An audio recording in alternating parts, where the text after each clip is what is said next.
Hello everyone, welcome to the illusion. इस video में हम लोग कुछ इंपॉर्टेंट क्वेश्चन आंसर को करेंगे जो आपके एग्ज़ाम के लिए बहुत ज़्यादा इंपॉर्टेंट है, खास करके उन सभी विद्यार्थियों के लिए जो जेपीएससी का एग्ज़ाम देने वाले हैं। तो इस वीडियो में करंट अफेयर से रिलेटेड और कुछ मैप बेस्ड क्वेश्चन को रखा गया है जो आपके एग्ज़ाम के लिए बहुत ज़्यादा महत्वपूर्ण है, जिसका ये सेट 1 है। सेट 2 जल्द ही इसका अपलोड किया जाएगा, लेकिन उसके पहले कमेंट करके ये बताएं कि ये सेट 1 आपको कैसा लगा। यदि ये आपके लिए हेल्पफुल रहेगा तभी इसका सीरीज आगे की ओर बढ़ाया जाएगा। चलिए चलते हैं पहले क्वेश्चन की ओर। यहाँ पर एक ग्रुप है जिसका नाम है 5 आइज ग्रुप। 5 आइज ग्रुप जो है ये एक इंटेलिजेंस ग्रुप है, खुफिया साझाकरण संगठन है। इसमें 5 ऐसे देश हैं जो मेंबर हैं। इसी मेंबर से रिगार्डिंग है कि कौन सा देश ऐसा है जो इसमें शामिल नहीं है। ऑप्शन आपके सामने दिया हुआ है, आप वीडियो को पॉज करें और इसका आंसर कमेंट बॉक्स में लिखें। ऑप्शन है ऑस्ट्रेलिया, जापान, कनाडा और न्यूजीलैंड।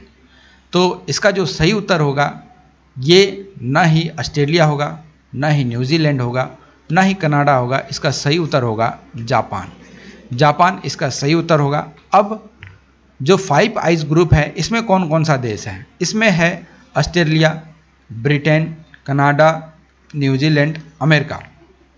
ये टोटल हुए 5 ऐसे देश जो 5 आइज ग्रुप को बनाते हैं। अब ये सारे देश कहाँ कहाँ लोकेटेड है, तो आप जितना इस कलर में देख रहे हो ये है कंट्रीज, जिसको मैं डिनोट कर देता हूँ। ये इस तरीके से बॉर्डर है, तो ये है कनाडा, ये है अमेरिका, अमेरिका का ही ये है अलास्का रीजन, तो ये भी अमेरिका का पार्ट हुआ। तो ये तो हुए 2 देश। यहाँ है ब्रिटेन, ये जो छोटा सा एरिया देख रहे हैं, और ये है ऑस्ट्रेलिया, ये है न्यूजीलैंड। तो टोटल हो गए 5 ऐसे कंट्री जो 5 आइज ग्रुप को बनाते हैं। अब इससे ज़्यादा आपसे पूछा नहीं जाएगा। आपसे मैं यहाँ पर एक क्वेश्चन पूछना चाहूँगा, इसका हेड क्वार्टर कहाँ है? आप गूगल करें और इसका आंसर कमेंट बॉक्स में दें। यहाँ पर मैं आगे जब भी मैं आपको ऐसे सीरीज कराऊँगा तो आपसे बीच बीच में मैं बहुत सारे ऐसे सवालों को करूँगा जिसका उत्तर आपको कमेंट बॉक्स में देना है। और इसका उत्तर यदि आप नहीं जान रहे हैं तो कुछ भी करें, गूगल करें, कहीं से भी खोजें, लेकिन इसका उत्तर ज़रूर दें। अब रही बात कि 5 आइज ग्रुप जो है ये बना कब था। देखो, इसकी नींव रखी गई थी जब वर्ल्ड वॉर 2 खत्म हुआ था, उसी समय।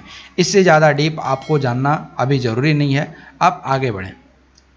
एक फंगस है जिसका नाम है मैग्नापॉर्थ, मैग्नापॉर्थ ओरिजा। तो मैग्नापॉर्थ ओरिजा जो है इसके कारण एक रोग होता है जिसको कहते हैं ब्लास्ट रोग। अब ब्लास्ट रोग ह्यूमन में नहीं होता है, फसलों में होता है। तो आपको बताना है किस फसल को नुकसान पहुंचाता है। ऑप्शन आपके सामने है चना, आम, अमरूद और चावल। इसका जो सही उत्तर होगा ना ही अमरूद होगा, ना ही आम होगा, ना ही चना होगा। इसका सही उत्तर चावल होगा। एक्चुअली चावल नहीं होगा, ये धान होगा। धान जो होता है ये इसी को खराब कर देता है। अब धान ही नहीं रहेगा तो ये आगे जाकर चावल कैसे बनेगा, है ना? तो धान को ये सबसे ज़्यादा इफेक्ट करता है, सबसे ज़्यादा नुकसान पहुंचाता है। अब नुकसान कैसे पहुंचाता है, अब ये देखें। ये है धान का जो खेती होता है, उसमें धान की जो पत्तियाँ होती है उसमें इस प्रकार से ये धब्बे नुमा ये बीमारी होता है जो कि पत्ते को सुखा देता है, मतलब ये उसको ड्राई कर देता है। तो इस कारण से ये मर जाते हैं पौधे और आगे फसल जो है वो पूरी तरीके से तबाह हो जाता है। अब ये जिस फंगस के कारण होता है उसका नाम आपके लिए बहुत ज़्यादा इंपॉर्टेंट है, जिसका नाम है मैग्नापॉर्थ ओरिजा। मैग्नापॉर्थ ओरिजा ये नाम आप याद रखें। और इसके कारण कौन सा बीमारी होता है, तो इसके कारण होता है ब्लास्ट रोग। कहाँ होता है, तो होता है धान में। इसका एक साइंटिफिक नेम भी है जो कि मैग्नापॉर्थ से रिलेटेड है, तो ये ज़्यादा याद रखने की ज़रूरत नहीं है। जहाँ पे ऐसा क्वेश्चन आए तो आप आराम से इसको आंसर दे सकते हैं। इसका साइंटिफिक नेम है मैग्नापॉर्थ ग्रेसिया, मैग्नापॉर्थ ग्रेसिया। तो ये रहा आपका दूसरा क्वेश्चन। अब चलते हैं अगले क्वेश्चन की ओर। यहाँ पर आपसे पूछा जा रहा है, हाल ही में भारत में तेल रिफाइनरियों के लिए सबसे पहले रिमोट मॉनिटरिंग सिस्टम किस कंपनी ने लॉन्च किया है, आपको ये बताना है। ऑप्शन यहाँ पर दिया हुआ है ONGC, Indian oil corporation, Reliance या फिर टाटा। इसका सही उत्तर ना ही रिलायंस होगा, ना ही टाटा होगा और ना ही ONGC होगा। इसका सही उत्तर होगा Indian oil corporation, Indian oil corporation IOC। ये कैसे और कहाँ, तो ये भी हम लोग देख लेते हैं। हैदराबाद में बहुत सारी ऐसे प्लांट हैं जिसका उद्घाटन किया गया था हाल ही में धर्मेंद्र प्रधान के द्वारा। अब धर्मेंद्र प्रधान कौन है? भारत सरकार के पेट्रोलियम और प्राकृतिक गैस मंत्री हैं धर्मेंद्र प्रधान। तो हैदराबाद में ये 8 ऐसे रिफाइनरी हैं जिसमें 27 टरबाइन लगे हुए हैं। अब इसी टरबाइन के लिए यहाँ पर लगाया गया है रिमोट मॉनिटरिंग सिस्टम। क्यों लगाया गया है? क्योंकि इस 27 जो टरबाइन है इसको दूर से ही संचालित किया जा सके, यहाँ पर ह्यूमन की एक्टिविटी कम हो और कुछ भी इसमें गड़बड़ी होता है तो वो ज़्यादा से ज़्यादा पता चल सके। क्योंकि आजकल सभी कुछ डिजिटलाइजेशन में बदल रहा है, तो डिजिटल रूप से बहुत कुछ उसके अंदरूनी हिस्सों को भी जाना जा सकता है। तो आगे जो है सो वो है ही, लेकिन आप इतना याद रखें कि ये जो किया गया है ये किया गया है इंडियन ऑयल कॉरपोरेशन IOC के द्वारा। तो चलते हैं नेक्स्ट प्रश्न की ओर। यहां पर आपसे पूछा जा रहा है ईज ऑफ डूइंग बिजनेस से रिलेटेड। तो ईज ऑफ डूइंग बिजनेस सुधारकों को पूरी तरीके से लागू करने वाला 7वां राज्य कौन सा है, ये आपको बताना है। तो 7वां राज्य आपको बताना है कि कौन ऐसा राज्य है जो पूरी तरीके से इसको लागू किया है अपने राज्य में। ऑप्शन आपके सामने है, मध्य प्रदेश, उत्तराखंड, उत्तर प्रदेश या फिर ओडिशा। इसका सही उत्तर न ही मध्य प्रदेश होगा, न ही उत्तर प्रदेश होगा, न ही उत्तराखंड होगा। इसका सही उत्तर होगा ओडिशा। ओडिशा ऐसा राज्य है जो 7वें नंबर पर है इस ईज ऑफ डूइंग बिजनेस सुधारकों को पूरी तरीके से लागू करने में। अब इसमें पहला राज्य कौन था? तो पहला राज्य जो था वो था गुजरात। दूसरा राज्य कौन था? तो दूसरा जो राज्य था वो था आंध्र प्रदेश। तीसरा जो राज्य था वो था झारखंड। तो हो सकता है झारखंड से रिलेटेड आपको पूछ दे कि झारखंड कितने स्थान पर रहा था या कितना नंबर पर ये कौन सा राज्य बना जो ईज ऑफ डूइंग बिजनेस सुधारकों को पूरी तरीके से लागू किया था। तो झारखंड 3rd नंबर पर रहा था, ये भी आपको याद रखना है। फर्स्ट पर रहा था गुजरात, सेकंड पर रहा था आंध्र प्रदेश, 3rd पर रहा था ये झारखंड और 7वां नंबर रहा था ओडिशा। इससे आगे आपको नहीं पूछा जाएगा। अब ईज ऑफ डूइंग बिजनेस का एक ग्लोबल रिपोर्ट भी आता है, ग्लोबल इंडेक्स भी आता है, जिसमें भारत का रैंक क्या है ये आपसे पूछा जा सकता है। तो ये जो रैंक है इंडिया का ग्लोबल वाइज ये है 63। ये कैसे, मैं आपको यहाँ पर दिखाता हूँ। ये है द वर्ल्ड बैंक का एक रिपोर्ट जो कि ईज ऑफ डूइंग बिजनेस को निकालता है, जो रिपोर्ट को पब्लिश करता है।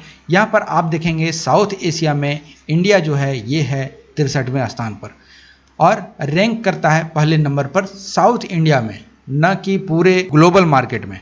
तो ये चीज़ आपको याद रखना है कि साउथ इंडिया मतलब कि इंडिया, और यहाँ पर है श्रीलंका, यहाँ पर है आपका बांग्लादेश, ये सारे जो देश हैं, यहाँ पर मालदीव हो गए।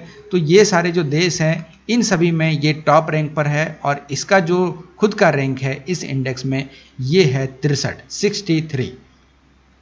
चलते हैं नेक्स्ट क्वेश्चन की ओर। यहाँ पर दिया गया है 2 ऐसे स्टेटमेंट, आपको बताना है कौन सा सही है या कौन सा गलत है। यहाँ पर कथन है पहला कि भारतीय हाथी को वन्य जीव संरक्षण अधिनियम जो वाइल्ड लाइफ प्रोटेक्शन एक्ट है 1972, इसमें शेड्यूल 1 में इसको रखा गया है, इसको सुरक्षा प्रदान है। दूसरा जो है ये है इंडियन पेंगुलिन और चाइनीज़ पेंगुलिन, इन दोनों को भी वाइल्ड लाइफ प्रोटेक्शन एक्ट के शेड्यूल 1 में इसको भी सुरक्षा प्रदान है, इसको भी शेड्यूल 1 में रखा गया है। इसमें से कौन सा सही है या फिर कौन सा गलत है ये आपको बताना है। तो यहाँ पर जो ऑप्शन है केवल 1, केवल 2, 1, 2 दोनों, न तो एक न ही दोनों, मतलब नॉन ऑफ दीज। तो इसका जो सही उत्तर होगा ये होगा ऑप्शन नंबर सी, 1, 2 दोनों सही। जो भारतीय हाथी है उसको वाइल्ड लाइफ प्रोटेक्शन एक्ट 1972 में शेड्यूल 1 में रखा गया है, ये बात सही है। और इंडियन पेंगुलिन और चीनी पेंगुलिन जो है इसको भी शेड्यूल 1 में सूचीबद्ध किया गया है, इसको भी संरक्षण प्रदान है। तो इसलिए हमारा आंसर जो है ये दोनों जाएगा सी के साथ, दोनों सही। हाथी के बारे में अब जान लें। हाथी रिजर्व भी है भारत में बहुत सारा, मैंने इसके ऊपर क्लास लिया है। आपको यदि वो क्लास देखना है तो आप जाकर प्लेलिस्ट में देख सकते हैं। All elephant reserve in India आप लिखेंगे द इल्यूजन तो आपको मिल जाएगा। वैसे मैं यहाँ पर ज़्यादा आपको बताऊंगा नहीं, लेकिन एक सवाल पूछना चाहूँगा कि इंडिया में कितने एलिफेंट रिजर्व हैं ये मुझे बताइए। देखो, एलिफेंट रिजर्व जितने भी इंडिया में घोषित किए गए हैं, जितने भी स्थापित किए गए, सभी को एक प्रोजेक्ट के तहत यहाँ पर स्थापित किए गए। उसका नाम था प्रोजेक्ट एलिफेंट। तो ये ज़्यादा याद रखने की ज़रूरत नहीं है, ये वैसे भी याद रह जाएगा। प्रोजेक्ट एलिफेंट के तहत यहाँ पर जितने भी एलिफेंट रिजर्व है उसको बनाया गया है। और ये प्रोजेक्ट एलिफेंट जो है ये कब लॉन्च किया गया था, तो ये लॉन्च किया गया था 1992 में। ये भी आपको याद रखना है।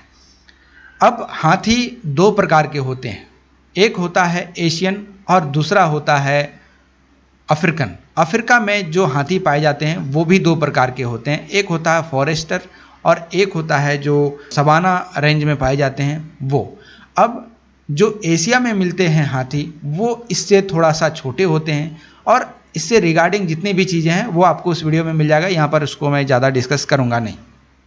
भारत सरकार के द्वारा हाथी को राष्ट्रीय धरोहर पशु घोषित किया गया है और इसको भारत में वाइल्ड लाइफ प्रोटेक्शन एक्ट 1972 के अंतर्गत जो एक्ट है इसमें शेड्यूल 1 में रखा गया है, जिससे इसको सुरक्षा प्रदान हो सके। इसके साथ जो पेंगुलिन है इसको IUCN के रेड लिस्ट में इंडियन पेंगुलिन को रखा गया है संकटग्रस्त प्रजाति में, और चीनी जो पेंगुलिन है, जो चाइनीज़ पेंगुलिन है, इसको रखा गया है गंभीर संकटग्रस्त।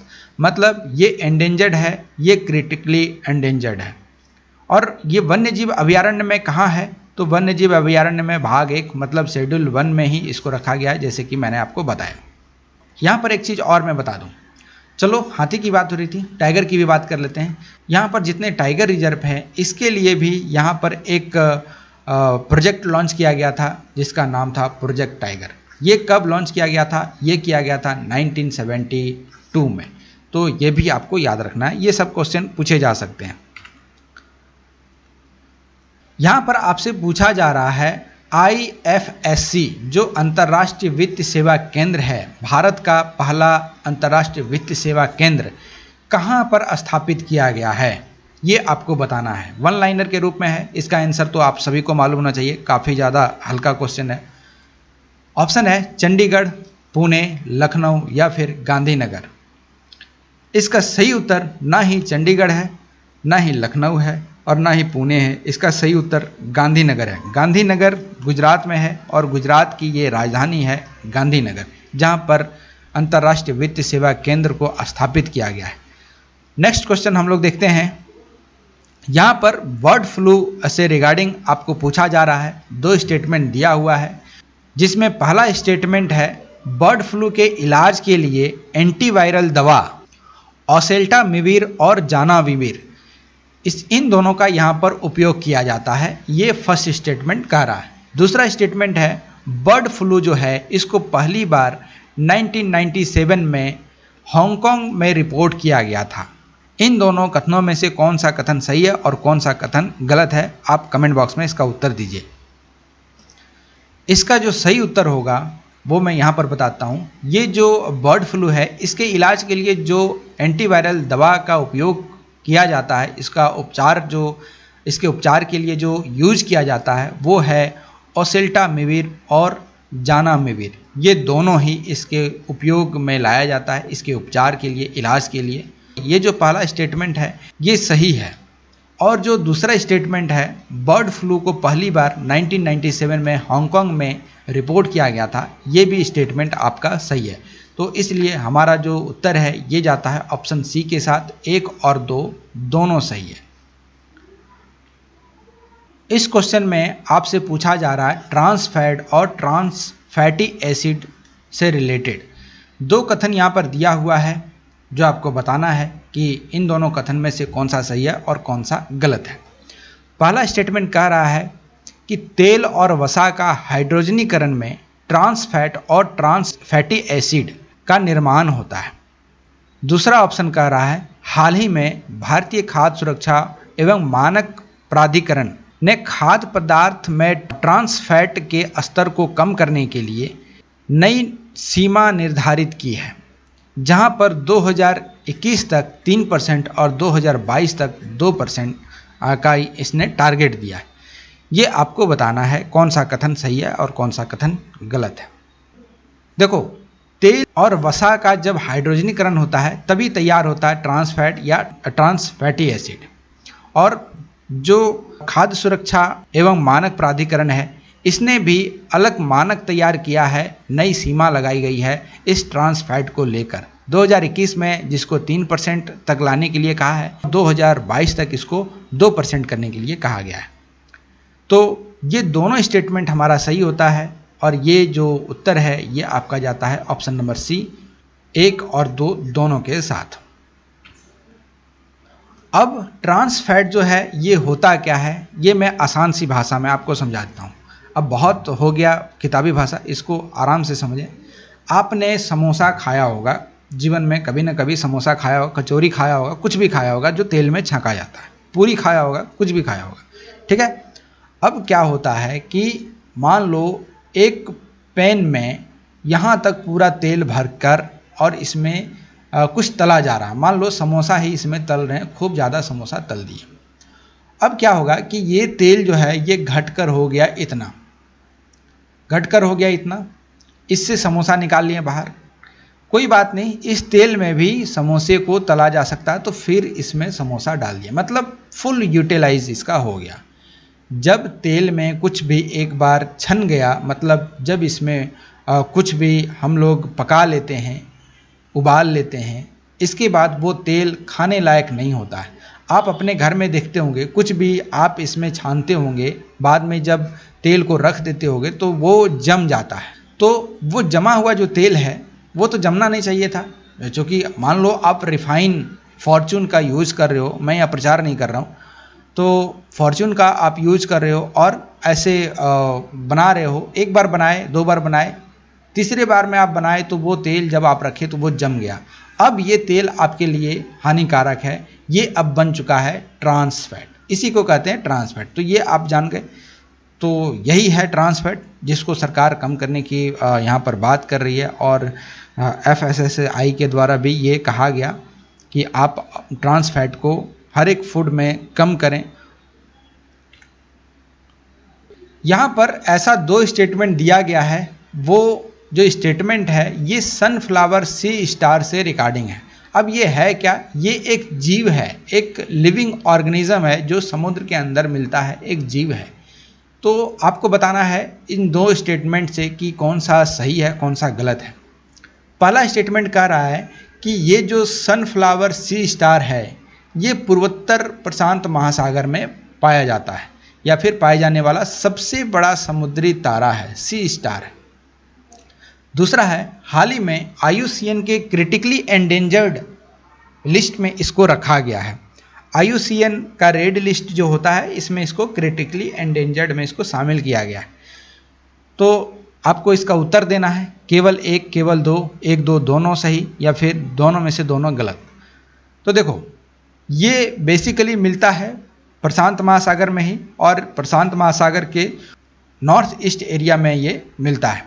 तो ऑप्शन ए जो है, जो स्टेटमेंट ए है, ये हमारा सही होता है।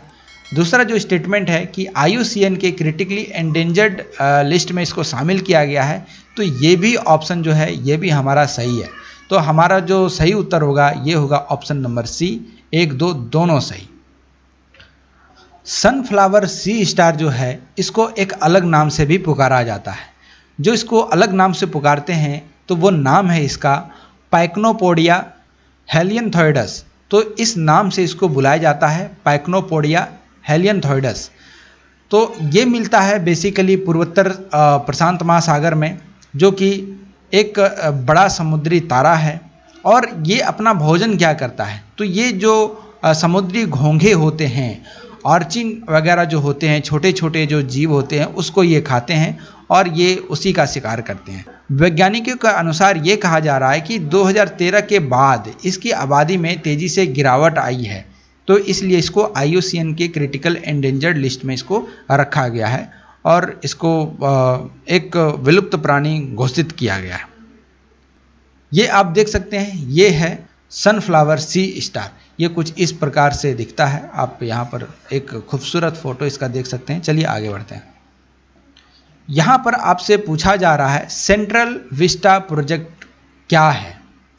आपको यहाँ पर ऑप्शन दिया हुआ है, इसरो का नौवहन उपग्रह प्रणाली मिशन है, या DRDO के लिए तैयार किया जाने वाला आधुनिक निगरानी भवन है, या नए संसद भवन के लिए एक अवसंरचनात्मक निर्माण परियोजना है। तो चौथा है, ये है उपयुक्त में से कोई नहीं। तो इसका जो सही उत्तर है ये ना ही A होगा, ना ही B होगा और ना ही D होगा। इसका सही उत्तर होगा ऑप्शन नंबर C। जो नया संसद भवन बनने वाला है दिल्ली में रायसेना हिल के पास, उसी प्रोजेक्ट को यहाँ पर कहा जाता है सेंट्रल विस्टा प्रोजेक्ट। तो ये कहाँ बनने वाला है ये मैं आपको दिखाता हूँ। ये जो एरिया देख रहे हो ये है राष्ट्रपति भवन, और यहाँ पर साउथ ब्लॉक और नॉर्थ ब्लॉक है। यहीं से पूरा इंडिया चलता है। जो कड़े फैसले होते हैं वो यहीं से लिए जाते हैं। अभी जो प्रोजेक्ट है, और यहाँ पर आपको दिख रहा होगा ये गोल ऐसा है ना, ये गोल ऐसा जो है स्ट्रक्चर, ये गोल ऐसा स्ट्रक्चर जो है ये है हमारा पुराना संसद भवन। इसी के ठीक आगे बनाया जा रहा है नया संसद भवन, जो कि यहाँ पर बनाया जाएगा। अब ये नए नए ब्लॉक बनाए जाएंगे हर एक डिपार्टमेंट का। तो ये है प्रोजेक्ट सेंट्रल विस्टा प्रोजेक्ट। वैसे जो पुराना जो स्ट्रक्चर है वो किसने बनाया था, तो वो ब्रिटिश काल का ही बना हुआ है। ब्रिटिश काल के ही दौरान सर एडविन लुटियंस और सर हॉर्बर्ट बेकर द्वारा इसको डिजाइन किया गया था, जो आज भी आज़ादी के बाद भी ये बरकरार है और चल ही रहा है। अब नया संसद भवन बनाने की तैयारी में है, और इसका जो प्रोजेक्ट है इसी को कहा जाता है सेंट्रल विस्टा प्रोजेक्ट। यहाँ पर आप इसको आराम से देख पाएंगे। ये है पुराना संसद भवन, ये है नया जो संसद भवन बनने वाला है वो, ये है राष्ट्रपति भवन, और ये है नॉर्थ ब्लॉक साउथ ब्लॉक। यहाँ पर आपसे पूछा जा रहा है अफ्रीकी स्वाइन फ्लू के बारे में। 2 स्टेटमेंट दिए हुए हैं, आपको बताना है इसमें से कौन सा सही है और कौन सा गलत है। ये जो बीमारी है अफ्रीकी स्वाइन फ्लू, यह एक ऐसा रोग है जो कि वायरल रोग है, जो जीवित या मृत और जो संक्रमित सूअर होते हैं उससे फैलते हैं, या फिर उसका जो मांस होता है इससे ये फैलता है। दूसरा स्टेटमेंट कह रहा है कि इस रोग से संक्रमित होने वाले मनुष्यों को आमतौर पर तीव्र रक्तस्राव बुखार होता है। तो ये है 2 स्टेटमेंट, आपको बताना है इसका उत्तर। तो इसका जो सही उत्तर है ये है केवल 2। केवल 2 इसलिए क्योंकि देखो पहला स्टेटमेंट ये कह रहा है कि ये एक गंभीर वायरल बीमारी है, जो कि सही बात है, और ये जीवित या मृत संक्रमित सूअरों से ये फैलता है, ये भी बात सही है। लेकिन यहाँ पर जो आगे लिखा गया है कि ये इसके मांस के माध्यम से भी फैलता है, ये गलत बात है, ये फॉल्स हो जाता है। यहीं पर ये स्टेटमेंट गलत हो जाता है। बाकी ये जो दूसरा स्टेटमेंट है इसमें कहीं कोई डाउट नहीं है कि ये स्टेटमेंट गलत हो, क्योंकि जब भी मनुष्य को इससे किसी भी तरह का संक्रमण होता है तो उस पर तीव्र रक्तस्रावी बुखार होता है उस मनुष्य को। तो हमारा आंसर सिर्फ 2 ही सही होगा, इसलिए ऑप्शन नंबर बी केवल 2। यहाँ पर आप देख सकते हैं, इसको मैं PDF में दे दूंगा। यदि आप PDF डाउनलोड करना चाहते हैं तो व्हाट्सएप ग्रुप पर आकर जुड़ जाएं, जिसका लिंक डिस्क्रिप्शन में दिया हुआ है, ये आपको वहाँ पर मिल जाएगा। इस क्वेश्चन में 2 स्टेटमेंट दिया हुआ है गैर बैंकिंग वित्त कंपनी से रिगार्डिंग। तो यहाँ पर आपको पूछा जा रहा है 2 स्टेटमेंट कि पहला स्टेटमेंट ये कह रहा है ये कंपनी अधिनियम 1956 के तहत रजिस्टर्ड होती है। दूसरा ऑप्शन ये कह रहा है कि इसका मुख्य कार्य उधार देना और विभिन्न प्रकार के शेयर प्रतिभूतियों, बीमा, कारोबार और चीट फंड से जुड़े कामों में निवेश करना है। तो आप इंग्लिश में भी इसको यहाँ पर पढ़ सकते हैं आराम से। इस स्टेटमेंट में आपको ये बताना है कि कौन सा स्टेटमेंट सही है और कौन सा स्टेटमेंट गलत है।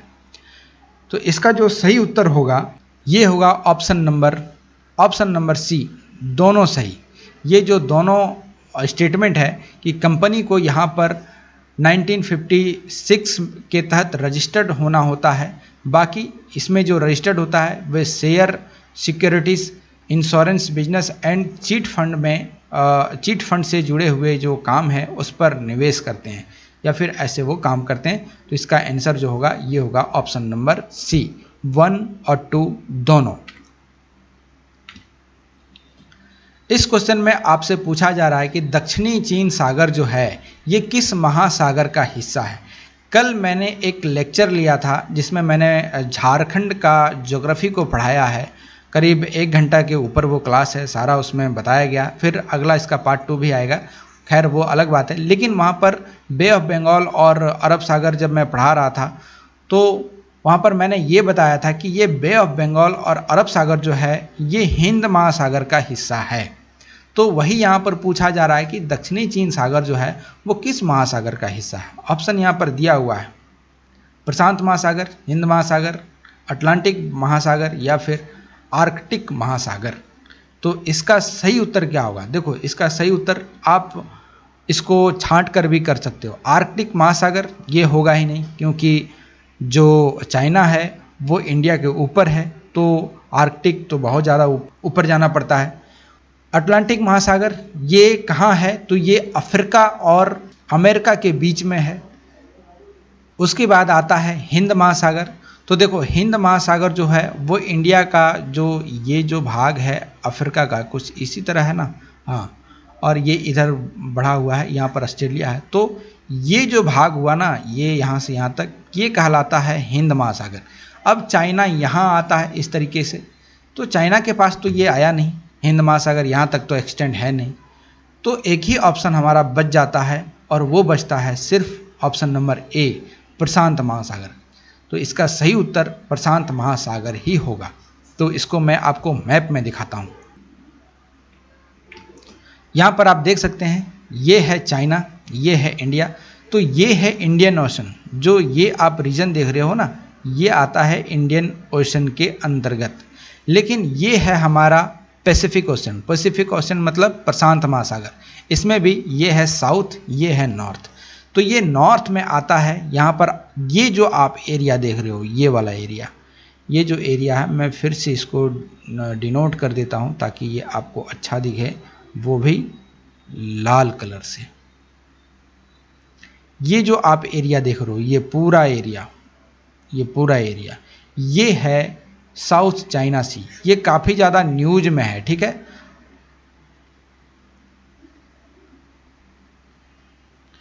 साउथ चाइना सी यहीं पर है, ये काफ़ी ज़्यादा न्यूज में है, क्योंकि ये जो सागर है या फिर ये जो सी है, चाइना पूरा का पूरा क्लेम करता है कि ये पूरा का पूरा किसका है, तो ये इसका है। जबकि यहाँ पर फिलीपींस भी देश है और भी छोटे छोटे टापू हैं, उन सबको बोल रहा है कि ये तुम्हारा नहीं है, आप इधर ध्यान दो, ये पूरा का पूरा मेरा है।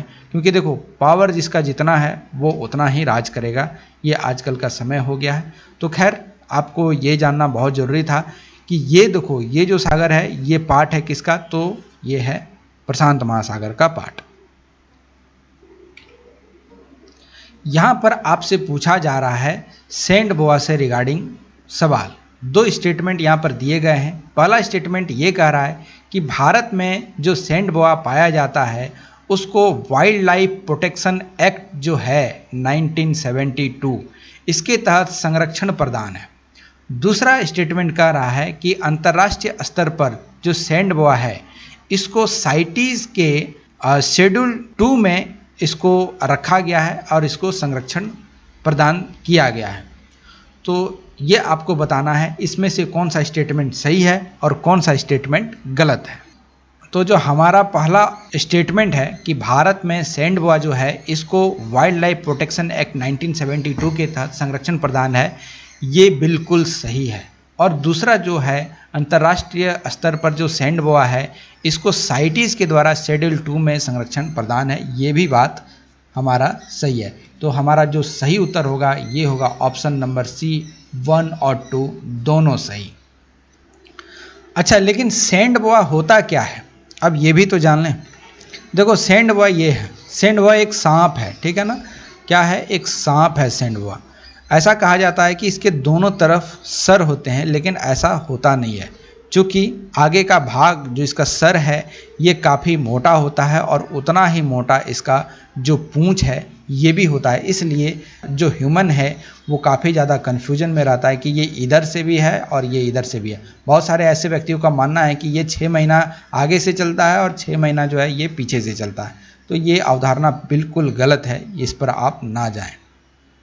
अब बात कर लेते हैं कि इसको जो साइटीज़ के द्वारा शेड्यूल 2 में और वाइल्ड लाइफ प्रोटेक्शन एक्ट 1972 के तहत इसको संरक्षण प्रदान किया गया, ऐसा क्यों? देखो, वैज्ञानिकों का मानना है कि ये जो सांप है इसको अंतर्राष्ट्रीय बाजार में बहुत ज़्यादा कीमत में इसको बेचा जाता है और इसका व्यापार किया जाता है, वो भी अवैध व्यापार। अब इसका जो व्यापार किया जाता है इससे क्या होता है? देखिए, इस सांप का जो प्रयोग है, जो उपयोग इसका किया जाता है, वो कई प्रकार के दवाओं को बनाने के लिए किया जाता है ताकि दवाओं का निर्माण हो सके। तो इसलिए इस सांप का जो है वो अवैध व्यापार होता है और ये विलुप्त होते जा रहा है। इसलिए इसको वाइल्ड लाइफ प्रोटेक्शन एक्ट 1972 के तहत इसको दिया गया है संरक्षण। अब प्लस और साइटीज़ के द्वारा इसको शेड्यूल 2 में संरक्षण प्रदान है। अब आप ये पूछेंगे कि वाइल्ड लाइफ प्रोटेक्शन एक्ट के अंतर्गत इसको कौन से शेड्यूल में रखा गया है? तो वाइल्ड लाइफ प्रोटेक्शन एक्ट के अंतर्गत ये शेड्यूल 4 में है। ये भी आपसे पूछा जा सकता है कि वाइल्ड लाइफ प्रोटेक्शन एक्ट 1972 के अंतर्गत इसको कौन से शेड्यूल में रखा गया है, श्रेणी में रखा गया है? तो इसको श्रेणी 4 में रखा गया है और साइटीज़ में 2 में रखा गया है।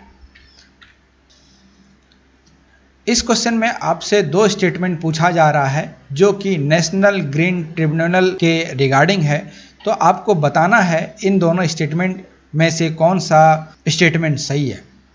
पहला स्टेटमेंट ये कह रहा है कि राष्ट्रीय हरित प्राधिकरण अधिनियम 2010 द्वारा भारत में एक राष्ट्रीय हरित प्राधिकरण नेशनल ग्रीन ट्रिब्यूनल की स्थापना की गई थी। क्या ये स्टेटमेंट सही है? दूसरा स्टेटमेंट कह रहा है कि यह एक विशेष पर्यावरण अदालत है जो पर्यावरण संरक्षण और वनों का संरक्षण से संबंधित मामलों की सुनवाई करता है। और तीसरा कह रहा है कि इसका प्रधान पीठ नई दिल्ली में है और भोपाल, पुणे, कलकत्ता, चेन्नई में भी एक पीठ है। और ये सारे पीठ मिलाकर मतलब इसका जो हेडक्वार्टर है ये 5 हो जाते हैं, लेकिन जो मेन हेडक्वार्टर है ये है दिल्ली में, वो भी न्यू दिल्ली में। तो आपको सिंपली बताना है कि कौन कौन सा स्टेटमेंट इसमें से सही है। तो देखो, पहला जो स्टेटमेंट है राष्ट्रीय हरित प्राधिकरण अधिनियम जो 2010 है, इसी के द्वारा यहाँ पर नेशनल ग्रीन ट्रिब्यूनल की स्थापना की गई है, ये स्टेटमेंट सही है। दूसरा जो है कि यह एक विशेष पर्यावरण अदालत है जो पर्यावरण संरक्षण और वनों का संरक्षण के लिए जो मामले आते हैं, जो इससे संबंधित मामले हैं, उन पर सुनवाई करता है। ये भी स्टेटमेंट हमारा सही है। इसका जो हेडक्वार्टर है ये आपको नई दिल्ली मिलेगा और इसके अलावे 4 हेडक्वार्टर अलग अलग जगह पर हैं, भोपाल, पुणे, कलकत्ता और चेन्नई। ये भी स्टेटमेंट हमारा सही है। तो हमारा जो आंसर होगा ये जाएगा ऑप्शन नंबर सी, निम्न में से सभी जो कथन है वो हमारा सही है। अगला क्वेश्चन है कि किस देश के प्रधानमंत्री को 2021 में पद्म विभूषण सम्मान से भारत सरकार ने सम्मानित किया था? ऑप्शन आपके सामने है, सिंगापुर, वियतनाम, जापान, दक्षिण कोरिया। आपको इसका उत्तर देना है। इसका सही उत्तर ना ही सिंगापुर होगा, ना ही वियतनाम होगा और ना ही दक्षिण कोरिया होगा। तो इसका सही उत्तर होगा हमारा जापान। इसका सही उत्तर होगा जापान। तो ये आपको ध्यान रखना है। अगला क्वेश्चन है, फिर से MCQ है एक। तो यहाँ पर भी 2 स्टेटमेंट दिया गया है। 2 स्टेटमेंट आपको बताना है कौन सा सही है, कौन सा गलत है। 2015 में इंडियन मैरीटाइम डॉक्ट्रिन अपनाने के साथ साथ भारत ब्लू स्टार नेवी बन गया है। ये क्या कथन सही है, ये आपको बताना है। दूसरा ऑप्शन है, अग्नि प्राइम मिसाइल जो है जिसे हाल ही में विकसित किया गया है, यह कैरियर बैलेट ग्रुप से निपटने में ये योगदान देगा। अग्नि प्राइम मिसाइल, क्या ये स्टेटमेंट सही है? देखो, इसमें से जो आपका सही स्टेटमेंट है ये सिर्फ और सिर्फ ऑप्शन नंबर 2 है, 1 नहीं है, क्योंकि भारत अभी भी ब्लू स्टार नेवी के अंतर्गत नहीं आता है। अब ब्लू स्टार नेवी होता क्या है वो आपको मैं बताऊंगा, लेकिन अब दूसरा जो है यहाँ पर ऑप्शन, ये जो अग्नि प्राइम मिसाइल जो है ये कैरियर बैलेट ग्रुप को ये उड़ा सकता है, इससे निपटने में ये अपना योगदान दे सकता है। ये कथन सही है। ये किस लिए? मान लो कोई ग्रुप है नेवी का या फिर कुछ भी है जो एक साथ चले आ रहा है, तो इसमें इतनी क्षमता है कि ये जाकर सबको डिस्ट्रॉय कर सकता है। इसलिए हमारा जो सही उत्तर होगा ये ऑप्शन बी के साथ चला जाएगा, केवल 2 सही। अब ब्लू स्टार नेवी क्या होता है उसको हम लोग जान लेते हैं। मान लो यहाँ पर हमारा शिपयार्ड है, यहाँ से हमारा नेवी निकला और इसको जाना है हाई सी में, मतलब इसको कहीं जाना है और ये ऑल द वे जाना चाहता है यहाँ पर, और यहाँ पर ये करीब 1 मंथ समय बिताना चाहता है। तो क्या ये यहाँ पर समय बिता पाएगा? नहीं बिता पाएगा। क्यों नहीं बिता पाएगा? क्योंकि इंडिया के पास अभी भी वैसे साधन नहीं है जो कि इतने लंबे समय तक हाई सी में इसको रोके रखे, यहाँ पर इसकी भरी पूर्ति करते रहे। लेकिन जो चाइना है इसके पास ऐसा साधन है, इसके पास ऐसा कैरियर है जो कि यहाँ की नेवी को ब्लू स्टार नेवी बनाती है। भारत का अभी तक ब्लू स्टार नेवी नहीं बना है। तो आप समझ गए होंगे कि वो सारे नेवी जो कि एक लंबे समय तक अपने कोस्टल एरिया को छोड़कर हाई सी में करीब 1 महीने से ज़्यादा या लंबे समय तक रह सके, उसी को हम लोग कहते हैं ब्लू स्टार नेवी। तो भारत अभी तक ब्लू स्टार नेवी नहीं बना है, इसलिए हमारा ऑप्शन नंबर 2 सही हुआ और 1 गलत हो गया। अग्नि मिसाइल की यदि बात करें तो अग्नि मिसाइल में आपको बहुत तरह का वेरिएंट नज़र आएगा।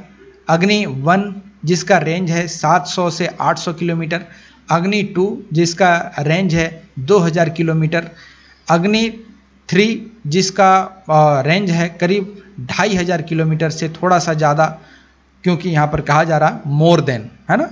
अग्नि 6 इसका जो रेंज है ये है करीब 3500 किलोमीटर या फिर इससे ज़्यादा, जो कि एक मोबाइल लॉन्चर के द्वारा भी इसको लॉन्च किया जा सकता है। अग्नि 5 ये सबसे लंबी दूरी का अभी तक का मिसाइल है जिसका रेंज है करीब 5000। इंडिया के द्वारा इसको बताया जाता है 5000, लेकिन जो अन्य देश हैं इसको बोलते हैं 7000 के आसपास इसकी रेंज है। तो ये भी आपको ध्यान रखना है। यहाँ पर इस सवाल में पूछा जा रहा है कि CDBR सिद्धांत जो ग्रीन हाउस गैस उत्सर्जन में कमी और जलवायु परिवर्तन से जुड़ा हुआ है, निम्नलिखित में से किसके द्वारा ये सिद्धांत दिया गया है, ये आपको बताना है। IUCN, UNEP, world resource institute या फिर UNFCCC। आपको इसका सही उत्तर बताना है। इसमें से कौन सा सही उत्तर, कमेंट करें जल्दी से। इसका जो सही उत्तर होगा ये होगा ऑप्शन नंबर डी, UNFCCC। ना ही IUCN होगा, ना ही UNP होगा, ना ही वर्ल्ड रिसोर्स इंस्टीट्यूट होगा। इसका सही उत्तर होगा UNFCCC। ये क्या है तो देखिए, UNFCCC का फुल फॉर्म होता है United nation framework convention on climate change. इसको ड्राफ्ट किया गया था 1992 में, जो आज भी काम कर रहा है। और जो CDBR है इसका फुल फॉर्म होता है कॉमन बट डिफरेंटेड रिस्पॉन्सिबिलिटीज़। तो ये दोनों आपके लिए बहुत ज़्यादा इम्पॉर्टेंट है। अब आप मुझे इसका हेडक्वार्टर बता सकते हैं कि UNFCCC का हेडक्वार्टर कहाँ पर है, ये मुझे आप बताइए तो कमेंट करके। तो ये था हमारा लास्ट क्वेश्चन। मैं आशा करता हूँ कि ये वीडियो आपको अच्छा लगा होगा। यदि सेट 1 आपको ठीक लगता है तो सेट 2 भी जल्दी ही आपके लिए लाया जाएगा। Thank you for watching the illusion.